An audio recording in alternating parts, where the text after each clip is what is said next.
ఓం సాయిరామ్. ఆ సాయినాథుని ఆశీర్వాదంతో ప్రతి ఒక్కరూ కూడా ఆనందంగా, ఆరోగ్యంగా, అష్టైశ్వర్యాలతో ఉండాలని మనస్ఫూర్తిగా కోరుకుంటున్నానండి. అనంతకోటి బ్రహ్మాండ నాయక, రాజాదిరాజ, యోగిరాజా పరబ్రహ్మ, శ్రీ సచ్చిదానంద సద్గురు సాయినాథ్ మహారాజ్కి జై. ఈరోజు బాబాగారు మన కోసం అందించిన సందేశం ఏంటి అంటే, తల్లి, ఇదే నీ జీవిత రహస్యం. వెంటనే ఇది వినమ్మా. నీ జీవితంలో ఉన్న అన్ని అదృష్టాలని వెంటనే అందుకొని చెప్పి బాబాగారైతే అంటున్నారండి. మరి బాబాగారు మనతో చెప్పాలనుకున్నది మీరు పూర్తిగా తెలుసుకోవాలి అనుకుంటే వీడియోని చివరి వరకు స్కిప్ చేయకుండా చూడండి. అలాగే మన ఛానల్ని ఫస్ట్ టైం చూస్తున్న వాళ్ళైతే సబ్స్క్రైబ్ చేసుకొని పక్కనే ఉన్న బెల్ ఐకాన్ని క్లిక్ చేయడం అసలు మర్చిపోద్దండి. ఓం సాయిరామ్, ఓం సాయినాథాయ నమః అని కామెంట్ చేయడం కూడా అసలు మర్చిపోకండి. ఇక బాబాగారు అందించిన సందేశం గురించి చూస్తే, తల్లి, ఇది నీ జన్మ రహస్యం, నీ జీవిత రహస్యం. ఇది విన్న వెంటనే నీ జీవితంలో నువ్వు పడుతున్నటువంటి కష్టాలు, బాధలు, సమస్యలు అన్నీ కూడా గట్టెక్కిపోతాయి. ఎందుకు అంటే, ఇప్పుడు ఉన్న నీ యొక్క ప్రస్తుత పరిస్థితి అంతా కూడా ఒక సందిగ్ధంలో ఏం చేయాలో అర్థం కాని తోచనటువంటి స్థితిలో ఉన్నావు. అలాగే ఈ కష్టాలు, బాధలు, సమస్యలు నాకేనా అన్నట్లుగా నువ్వు ఏదో మనసులో ఒక అలజడికి గురవుతూ ఉన్నావు. అలాగే ఎవరు కూడా నా వాళ్ళు కాదు, నేను ఒంటరిదాన్ని అనే ఒక రకమైనటువంటి బాధతో గడుపుతూ నీ జీవితాన్ని ఏం చేయాలో కూడా అర్థం కాక ఎప్పుడూ ఒంటరితనాన్ని అనుభవిస్తూ ఉన్నావు. తల్లి, ప్రతి ఒక్క మనిషి జీవితంలో కష్టాలు, సమస్యలు అనేవి వస్తూ ఉంటాయి, పోతూ ఉంటాయి. మరి కొంతమందిని ఆ కష్టాలు అనేక రకాలుగా ఇబ్బందులు పెడుతూ ఉంటాయి. మరి కొంతమంది జీవితంలో వారికి ఎన్ని కష్టాలు వచ్చినా కూడా పైకి మాత్రం గంభీరంగా కనిపిస్తూ మాకు ఏ కష్టాలు లేవు అన్నట్లుగా, అంటే మానసికంగా తమలో తామే మనోవేదన చెందుతూ పైకి మాత్రం నవ్వుతూ కనిపిస్తారు. నువ్వు కూడా ఈ జాతికి చెందిన దానివే. ఎందుకు అంటే, నువ్వు ఇప్పటి వరకు పడినటువంటి కష్టాలలో, బాధలలో, సమస్యలలో అన్నిటిలో కూడా నీకు తోడుగా ఎవ్వరూ లేరు అని చెప్పి నీకు కేవలం ఒక మాట, 2 మాటలు మాత్రమే చెప్పి తర్వాత వారి జీవితాలలో బిజీ అయిపోయి నిన్ను నిర్లక్ష్యం చేయటాన్ని బట్టి నీకు నువ్వే ఏదైనా పోరాడాలి, ఏదైనా సాధించాలి, నాకు నేను మాత్రమే ఒంటరిదాన్ని అనే ఒక భరోసాలో బ్రతుకుతూ ఉన్నావు. నువ్వు ఈ రహస్యాన్ని తెలుసుకున్నప్పుడు నీ యొక్క జన్మ రహస్యాన్ని, నీ యొక్క జీవిత రహస్యాన్ని మాత్రం తెలుసుకోలేకపోతున్నావు. ఎందుకు ఇలా చెప్తున్నాను అంటే, తల్లి, ఎప్పుడైనా కానీ జీవితంలో సంతోషాలు, బాధలు శాశ్వతం కాదు. అలాగే కష్ట నష్టాలు కూడా శాశ్వతం కాదు. ప్రతి మనిషి జీవితంలో ఏదో ఒక సమస్యలు అనేవి ఉంటూనే ఉంటాయి.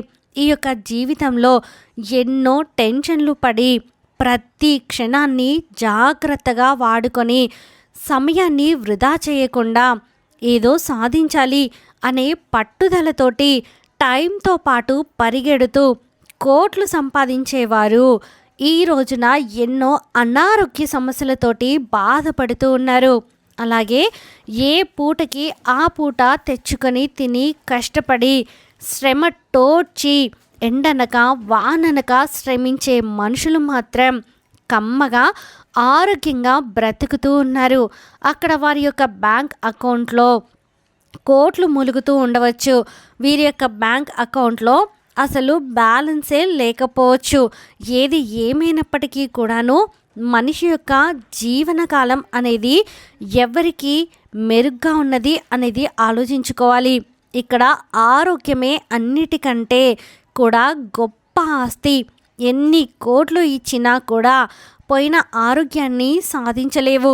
నీ యొక్క జీవిత రహస్యం ఏంటి అంటే కనుక, ఉన్నంత కాలం సంతోషంగా జీవించాలి. దేనికోసం కూడా ఆరాట పడకూడదు. ఏదో సాధించాలి అని చెప్పి పోరాటం ఉండకూడదు. అలా అని చెప్పి మనిషి జీవితంలో లక్ష్యం ఉండకూడదు అని చెప్పి నేను చెప్పడం లేదు. కానీ నీ యొక్క శక్తికి మించి, నీ యొక్క స్థాయికి మించి, నీ యొక్క కష్టానికి మించి ఇంకా ఇంకా అని చెప్పి అత్యాశకు పోకూడదు అని మాత్రం చెప్పగలను.